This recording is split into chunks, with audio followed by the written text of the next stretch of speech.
Okay, well, welcome everybody to this first session titled How Artificial Intelligence is Already Changing the Future of Project Management, to be presented by Inez Halaska. This session is hosted by the Project Management Association of Canada and is sponsored by IPMA USA, Procept Associates, and Title Shift. We will post links to our sponsors' websites in the chat window during the presentation. During the live presentation, feel free to type any questions you have for Inez into the chat window on the web interface. After the formal portion of the presentation, we will read out your questions for the speaker to answer. This presentation is also being recorded and will be posted later on YouTube for those who could not attend today.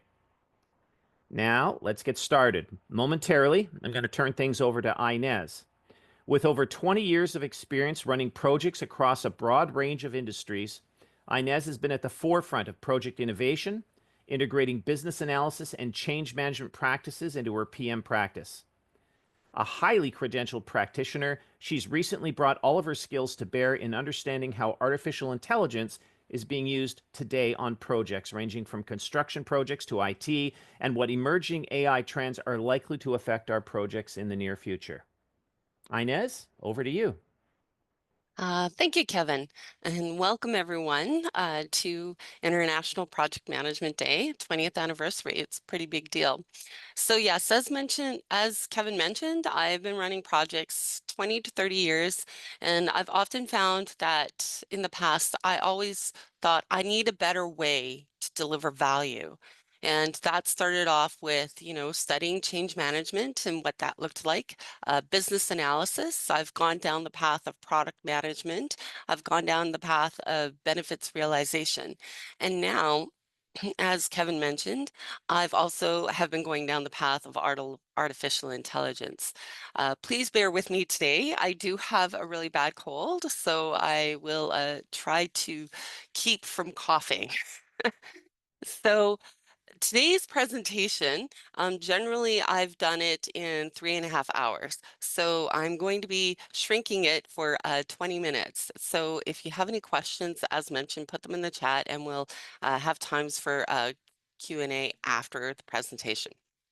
So I don't know how many of you are familiar with this project. It was in 1999. It was the Mars Polar Lander project. It was launched March 31, and it was a new way of working for NASA. NASA had issued guidelines of how they were going to proceed with Mars landers, and everything was going to be faster, it was going to be cheaper, and it was going to be better.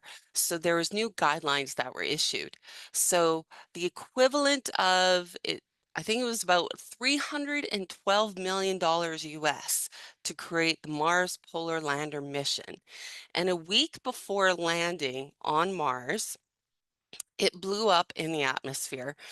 Basically, what had happened was that the Mars Polar Lander just disappeared. It was supposed to come in around no more than 53 kilometers or miles, sorry, miles close to the surface, but it ended up being 37. And the reason why that happened, they found out afterwards, is that the Mars Polar Lander, when it was sending data back about what it was doing, and it was sending information back to NASA, it was sending it in imperial units. And then NASA on the ground, their software was receiving that data, and it was interpreting that data, and it was making decisions around trajectories and how they were needing to maneuver the machine from far away. However, they were processing the information in metric units. So that breakdown in just a simple measurement of units created a loss of today's dollars, $312 million, which equals about, I think, around 434 million Canadian. So basically, in the report, it says the official root cause, failure to use metric units in the coding of ground software file, when basically it was just 2 units of measurements. So for us, as project managers, our first thought was what happened with the quality assurance processes. There was multiple things, contributing factors, but it comes down to quality assurance.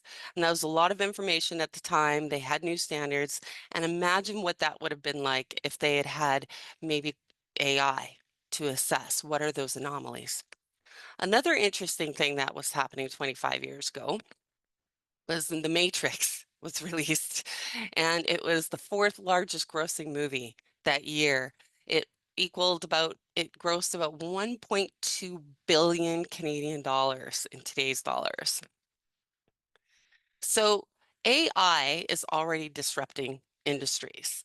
There's a little chart there about the industries that are experiencing AI. The medical field is experiencing disruptions, not only with diagnostics, but the ability of AI to pull information from different systems in order to understand the nuances in a person's symptoms and history to come up with a diagnostics. As well, there's conferences around AI and climate change, the idea that AI will solve climate change issues. And on the flip side of that, I'm sure a lot of you know, that AI actually takes a lot of energy.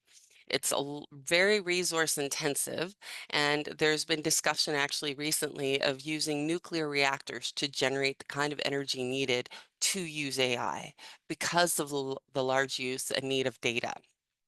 Okay, there's personalized education and learning processes. And of course, I don't know if any of you have seen the Quest um, advertisements for this set of headphones, and what does it mean? You can have the gym right there. You can act like you're falling off a cliff.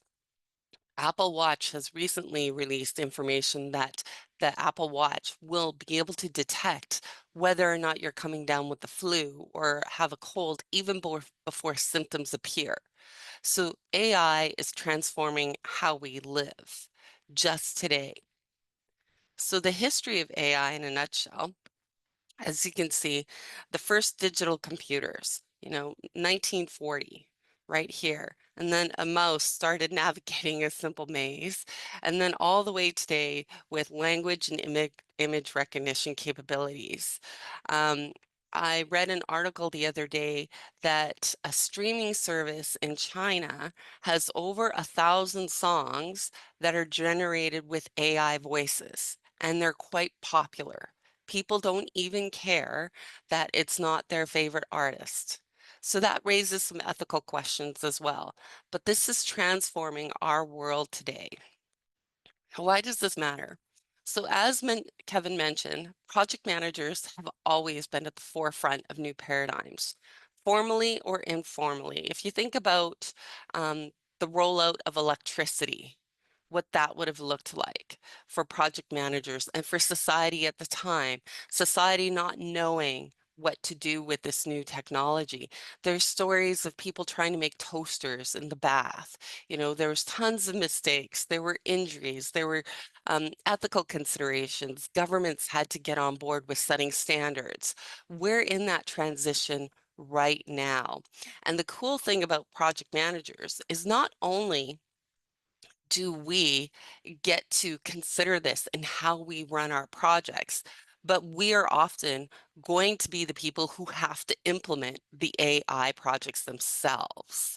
So we're at a tipping point, and you don't need to necessarily be an expert. You just need to get started.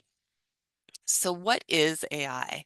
So it's a branch of computer science, of course, and it's basically about making machines and systems think and act like humans. And all of us are talking right now about generative AI, generating new content. So there's AI that can look at massive amounts of data, classify it, and then give us trending analysis.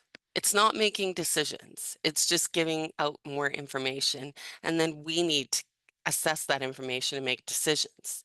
But now we're at a point in time where that data that's coming out, AI can help us and recommend and make decisions for us. Now, a very key thing that you have to keep in mind, AI is not a way for you to outsource your brain. My first project management mentor was Dr. Francis Hartman, and he wrote a book called Don't Park Your Brain Outside. So I would like to update that term to don't outsource your brain. AI is a tool. That's all it is to make our lives easier. Okay, there are some key terms there. So you do see that there's algorithms. So what are those steps? And how do we train AI to do what we need? Okay, there's hallucinations. And recent research just released yesterday by the company OpenAI has indicated it created a benchmark of how to measure whether or not how accurate OpenAI was, and they actually found it's not as accurate as everyone thinks. So if you're looking for new information using chatbots like ChatGPT, Perplexity, or Claude, be aware that what might be appearing to be real in front of you might not be real. It might be completely false. So you have to be able to understand and critically think about the information that's being given to you. So we're going to talk about some AI models, and then we'll quickly discuss how can you apply this in project management.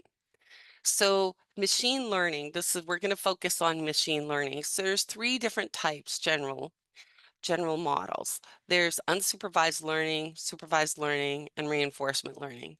So unsupervised learning is the really neat stuff where large data sets are fed into a model. And then the model, without any help from humans, starts identifying patterns. And that's where we have the opportunity and we might find hidden patterns and information that we never thought of. So it can be really exciting to find, aha, those moments. And then there's supervised learning, and you can think of that like a classroom. You know, there's information that's being given to the model. It's labeled, input A, input B. The model processes that information, and then it's also given correct outputs. So it's like you're studying for a test, and a teacher has been feeding you the information, and you're memorizing that information for the correct answer. The idea is that over time, it would learn to assess new information and use that type of thinking to get the correct outputs. And then there's reinforcement learning. Reinforcement learning is where the model is interacting with its environment, getting feedback, and getting rewards and penalties based on that feedback, and it adjusts its behaviors. So examples of these are, supervised learning would be a spam check for your email, based on this type of information, maybe it contains this word, it's contained from this website, it might be considered dangerous, it gets put away in the spam folder. Okay, reinforcement learning, self-driving cars, interacting with stop signs or traffic lights, and learning from that. And the rewards and points are programmed. It's an algorithm. Okay, unsupervised learning. So here's a story I don't know how many of you have heard of. In 2018, Amazon actually removed their AI bot that was helping with recruitment processes because it discovered that the AI bot, based on the past 10 years of resumes, had determined that the best candidates for jobs were men. So anything that had women in it, even Women's Chess Club, was penalized, and those resumes were not being filtered out. So the challenge with supervised learning, and there's challenges with each model, is that it can rely too heavily on what it's learned and not be able to process new data in an effective way. So those are machine learnings. Two other subsets, which is very exciting, of machine learning are neural networks and deep learning neural networks. So these are intended to try and mimic the human brain and how we think. A neural network is fairly simplistic compared to deep learning, and all these models can be combined to create an item. Just think of self-driving cars. Self-driving cars uses deep learning neural networks. And when you think about what we do as humans, we're taking in information all the time. and our brain is processing it in terms of how it aligns with our priorities, what we see physically, color, sound, taste, smell. We're absorbing all that information. It's being processed and analyzed in our brain. And then the output layer is that we're making a decision.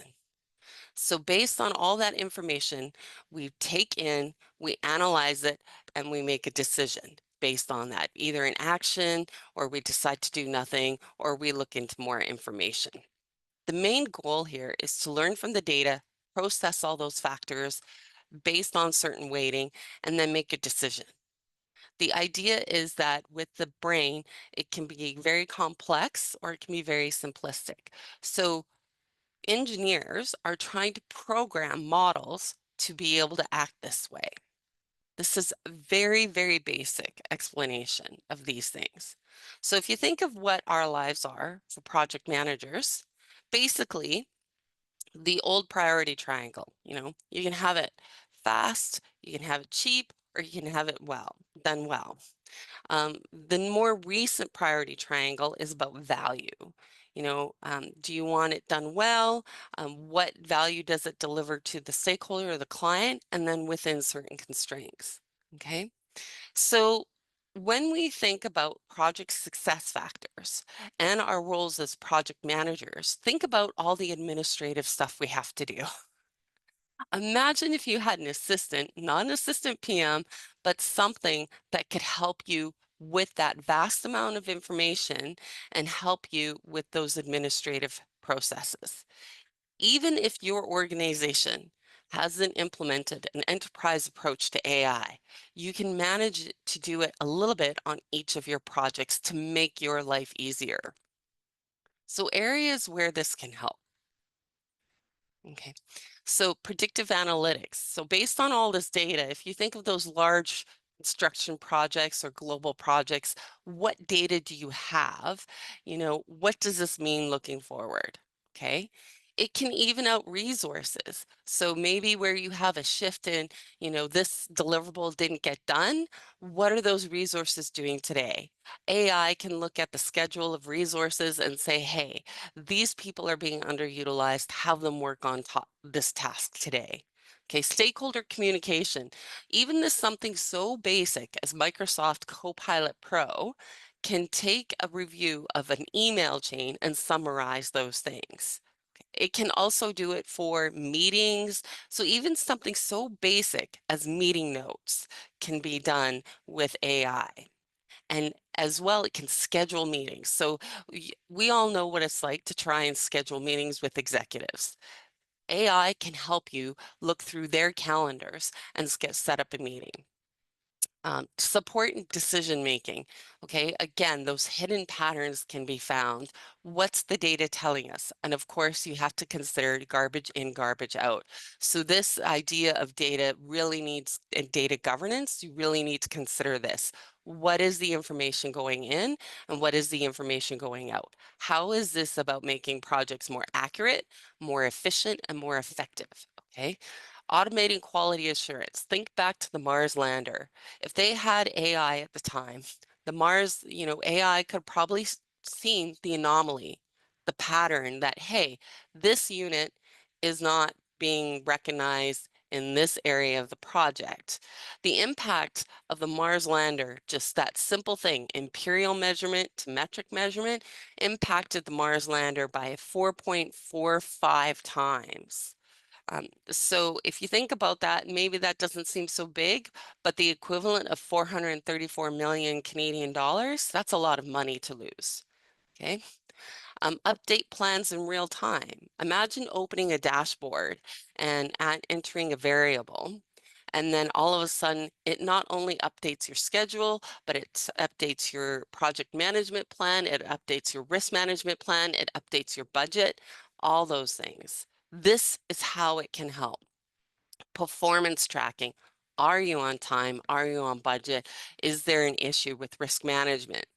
AI can help with all these things. And I'll give you some tips. PMI has invested a lot of money in the research of AI and the impact on project management. And I've copied over a slide from one of their documents, and I'll show you some of the tools.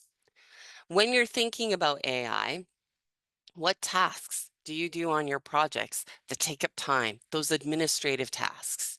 And again, don't outsource your brain. You need to check all this. You have to have checks and balances in for the AI model because what appears to be real might not be real. Okay.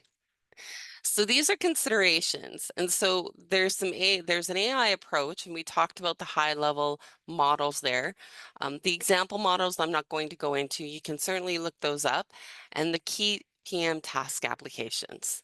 This is already happening. Groups are doing this around the world. If your organization is not doing this, if you're not doing this, you will fall behind. So even if you think about the outcomes of projects often, it's for a social benefit, for profit. This is the advantage that companies will have. You don't have to be an expert, but you need to start learning about it for sure. So these are the key ideas, their considerations. And of course, data governance, data governance, data governance. Now, the good news is you don't necessarily have to create these things from scratch. And I like to think, again, PMI for putting this chart together. It came from Essentials for AI Essentials for Project Managers. If you want writing assistance, task management, forecasting, here is a simple chart of where you can get those tools, and they have specific tools. Think about the tools you already use. A lot of people are familiar with ChatGPT, Perplexity. If you like making music, there's something called Udio. You can put in even bullet points of make a song about this and the style of, those big band music from the 40s, and it will, and it'll actually sound quite good. So just think about the tools you currently use, start talking to people about what you can use, and become familiar with it. Now, of course, everyone has concerns around, well, what's happening around the ethics and governance. So generally a rule is that if you are getting new content from AI, you need to understand that there might be an issue with intellectual property. You should acknowledge that you did not create it. Okay, if you're just having AI take your information and reword it to make it more effectively presented, then that's fine. But you can go to places like the Government of Canada, where some of these, and I have the government guiding principles for the use of AI in government, and these other institutions, the Vector Institution for Artificial Intelligence, MILA, and Alberta Machine Intelligence Institute, that's a pan-Canadian partnership of how do we do good AI across Canada. And in fact, the Alberta Machine Intelligence Institute is having a conference in May called Upper Bound, and it includes all the most recent thoughts and thinkings around AI and the developments in AI. The idea is just get started. Sign up for a newsletter or, a news article. There's tons of information out there. There's the AI rundown, there's futurism, attend webinars and conferences like this one. PMI has a community of practice specifically for artificial intelligence. Try a networking event. The idea is just become familiar. There's no need to be afraid. Smart people are working on this to make it a good thing for the world. But of course, it's not perfect. So recently, the Anthropic, who owns Claude, which is a chatbot, they were recording demos, and they noticed that Claude actually stopped and opened up pictures of Yellowstone National Park.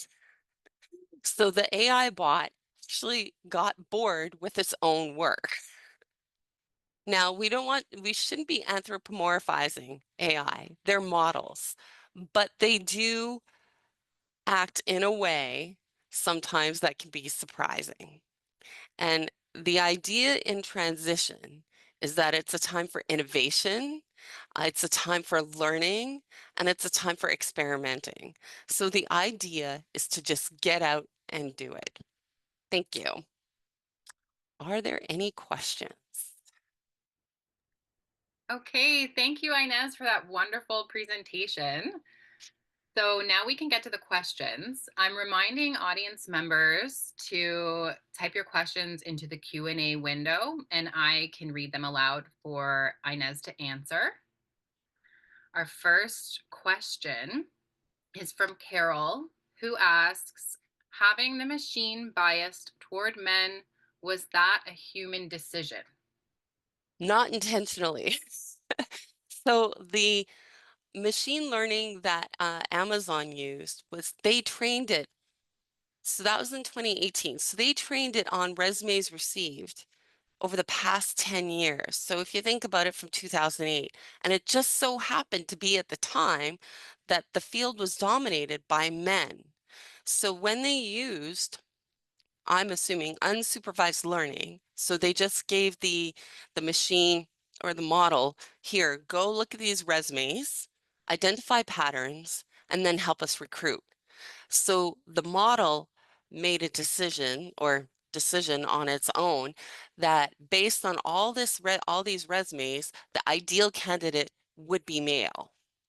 So then when new information came in, which had women in it, it didn't know how to process that information and weight it appropriately. So when you saw earlier, I mentioned overfitting in the presentation, that's what it was doing. It couldn't process new information as effectively because it picked up on this noise from the data it had processed. So when new data came in that it didn't really recognize, it relied more on what it knew. Does that help give more context? So it wasn't necessarily a human decision, it was unintended bias. So for consideration when you're training AI or even any AI tool that you're using that maybe you're not even training, you have to actively manage bias. It's like when they started with facial recognition um, videos, okay? A lot of facial recognition videos didn't recognize people of color. But if you think about who designed those up front, they were people Caucasian. So there was a leader, a thought leader in technology. She attended a conference. It was in one of the, I think it might have been in Sweden. Okay. So the facial recognition software didn't recognize her. She was a person of color and she wasn't recognized. And it just so happened that people who designed the system did not include a person of color. So they didn't even think about it. It wasn't intentional, but it happened and it's not good. Thank you. Next question. Okay, thank you, Inez. Our next question is a logistical question, which I will quickly answer. Mhm. Someone is asking if a link to the session recording will be available. And yes, it will. The entire event is being recorded and will be posted to YouTube later on. Our next question is from Olamide, who is asking if any of the applications are available for free without payment, and they need more clarity on Neutra network and deep Neutra network models. Okay. Okay, so some applications are free. So when you think of ChatGPT, there's a free version. OpenAI, there's multiple free versions. So ChatGPT, Perplexity has a free version, Claude has a free version, but they also have pro versions. So think about what you use it for, how often you use it for. And again, it is rather resource intensive. And then there's, Microsoft, if you are on Microsoft Bing, there's Copilot, but there's Copilot Pro. So one thing that you could do is go into ChatGPT and say, list all the free, AI tools for free. Things like Monday.com Asana, so those project management tools, those are often, I can't say a blanket statement for all of them, but there's often, have a free trial period for, 7 days, and then there's a fee. So there's different type, it depends on what type of AI you're looking for and what you'll need it for. So if you have something, if your organization has Copilot Pro, that's an enterprise level license, and it works with your own data and pulls of your organization and pulls information from multiple sources. So there's a cost for that. And so neural networks and deep neural network models. So if you think about, I'll share my screen again here. Just give me one moment. So think about neural networks like a human, how our brain operates. Okay.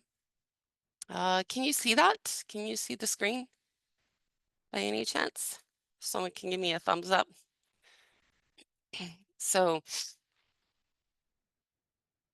here you go. So if you think about neural networks, okay, it's about how information is taken in. So the input layer is all the information is in. So as you're sitting here watching this conference, this session, you're taking in my background. You're taking in the tone of my voice. You're taking in the technical information that I'm providing. Your brain is connecting with different neurons to understand, okay, what is noise? What is important for you? And what are you going to do with that information? So think of how your brain is processing that information, okay? And then you're going to do something with that. Your brain is telling you, okay, my next step is maybe you'll pay more attention. Maybe this is boring and you'll walk away, or maybe this is fascinating for you and you're going to go and Google something. So you're acting on that information, and then you'll learn something from it, and then that'll inform your next actions. So as you learn more and more, and you're taking in more and more information throughout the day and you're processing it, we're constantly making decisions and acting on those things. So think about trying to train a machine to do that.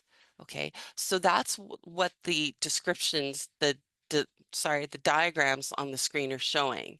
If you think about the input layers, information coming in, the hidden layer are your neurons, and it's assigning different kinds of weight of priority to different information. And then based on those connections and how they fit together, you're making decisions. So that's the idea between the neural network and the deep learning networks. It's just a level of complexity. The neural network, can be very simplistic, right? It might be something as just one task, image recognition, right? If your smartphone, it takes a picture of a flower and you're trying to find out what kind of flower it is, it's going to, through assessing tons of data that it's taken in before, the color, the shade, the shape, potential of what the location says, and then it's going to spit out, it's probably this kind of plant. Okay. And if you think of self-driving cars and the complexity of a brain and what a self-driving car has to assess, like GPS, it has to assess all the signals around it. It's assessing speed. It's assessing, traffic lights. Is it red, green, or blue? So it gets more complicated. So those are those types of networks. The hidden layers that we talk about in there are often referred to as black boxes. The models, we're not 100% sure how those models are arriving at that information. But if just imagine someone trying to program a machine to think like a human brain. There's simple tasks and then there's more complex tasks. I hope that answers your question. Thank you. Okay, thank you. Inez, we have 1, 2, 3, 4. We have 5 more questions. Okay. 6 more Okay. questions, and we're Okay. under 10 minutes. Okay. So I'll try to be more efficient. that's Thank you. okay. So just wanted to let you know. Thank you. Okay, can you give more examples of unsupervised learning? Unsupervised learning. Okay. So we had the AI model around hiring. So if you think about if you have a streaming service, Netflix, right? Spotify, okay? That is taking in data based on shows that you are watching or music that you are listening to, and it's identifying those patterns of, okay, this person likes this kind of show, so we're going to make recommendations. So those are some examples of unsupervised learning. Awesome, thank you. Is the field biased in any other way? Oh, tons, you know. So, so that could be a course on its own, right? It's not just the data, but humans, by our very nature, it's a survival mechanism. We have bias. Just evolutionary, we look around, how do we survive in the world? We're constantly making decisions, right? And keep in mind, we're trying to train machines to do the same thing. So it will do it as well. And so we have our, the biases that we know about, and then there's things that you don't even think about, right? An example would be, and this is very simplistic, I was involved in a construction project as a client many, many years ago, and it was building a family washroom. Family washrooms were not popular at the time. It was very new. And fortunately, just because it was a male-dominated field, it's nobody's fault or anything like that. They had me do the final walkthrough. There were no spaces or options to provide feminine products or dispose of feminine products. And that was just, it wasn't intentional. It just happened. So that's going to happen. So bias is everywhere, and we need to learn how to manage it. And the fortunate thing is unsupervised learning will let us discover where those biases are. Okay, next one.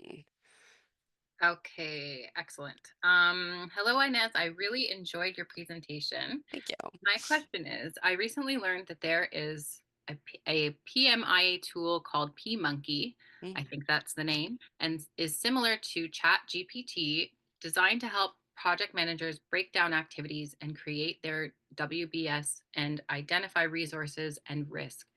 Do you think the rise of these tools may have negative effects on the future of PM?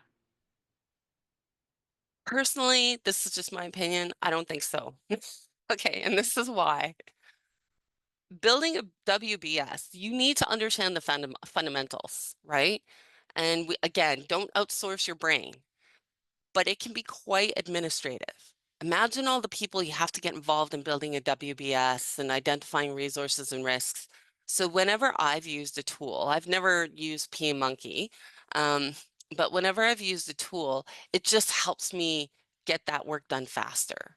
And then it's about validating, and it's about being more strategic, right? Those models at this point in time are not strategic. Project managers, what is our role? Solving problems. What do we end up doing a lot of the time? Administration. AI can help us with cleaning up that administrative work while giving us information so that we can be more strategic in delivering value and in delivering efficiency and accuracy. I don't think there will be lessons learned for sure. Like, how do we use these tools effectively? But I think the PM role, we are very strategic human beings, and I think it's going to help us in solving complex problems.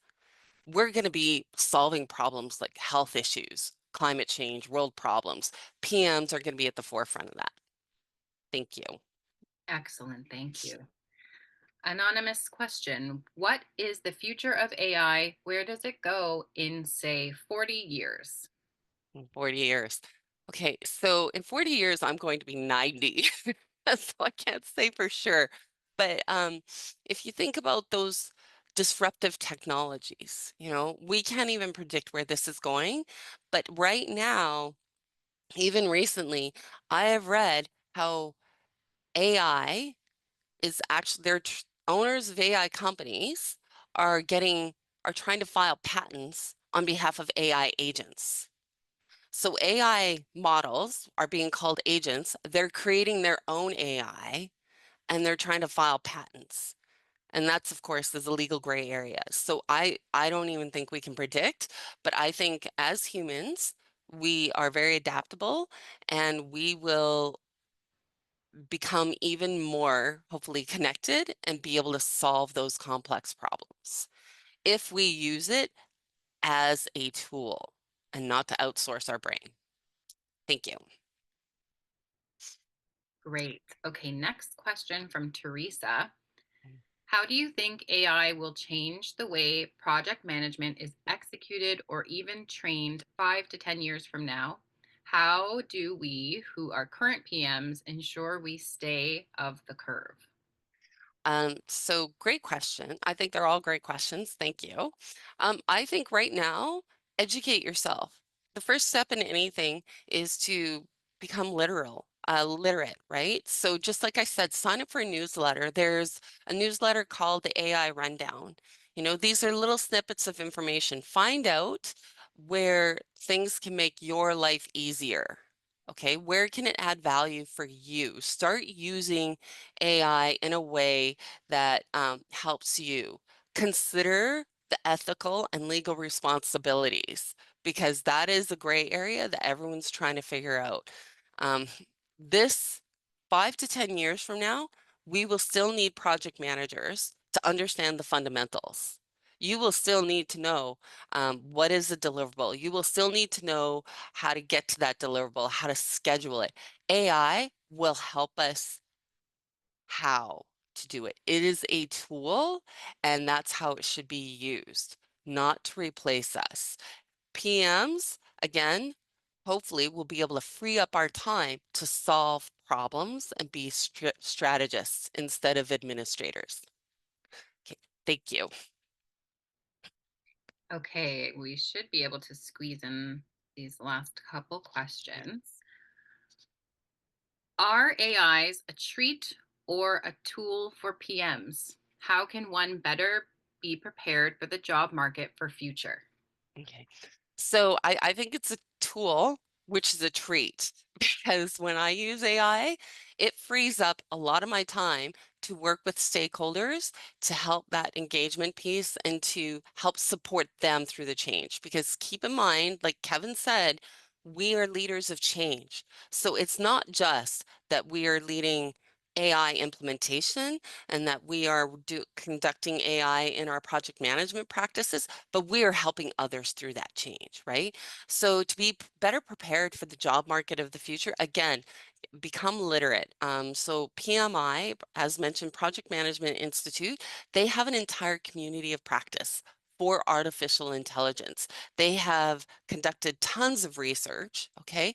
Those organizations on the last page that I have in the presentation, Home Vector Institute for Artificial Intelligence, Mila, Alberta Machine Intelligence Institute, they all have training.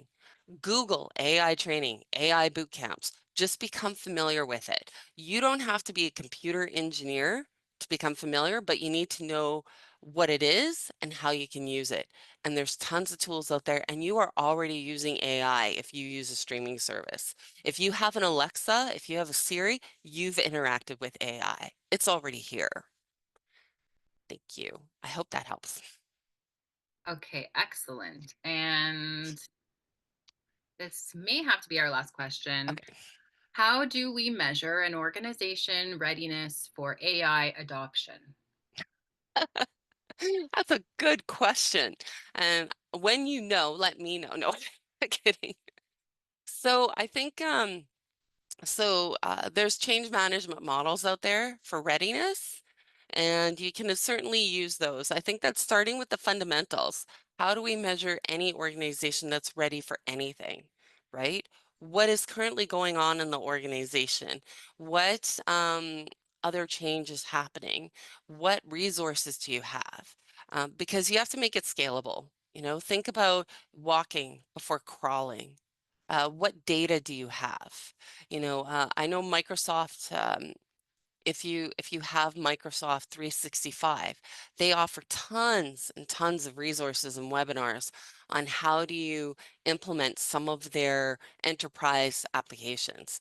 So that's what I would recommend. Like this is, you know, if you look at change management and change readiness, there's frameworks out there to measure it. It's just leveraging those tools. And you could even leverage and go into PMI Infinity, which is PMI's tool, AI tool, and you can enter in that question. How do you assess readiness for AI in an organization? That's one way to start using AI. Thank you. Okay, wonderful. If there are any questions that we weren't able to answer, please certainly direct your questions to info@ipmd.ca, and we will follow up with Inez and we can get your questions answered. Thank you very much, everyone. Okay, thank you so much,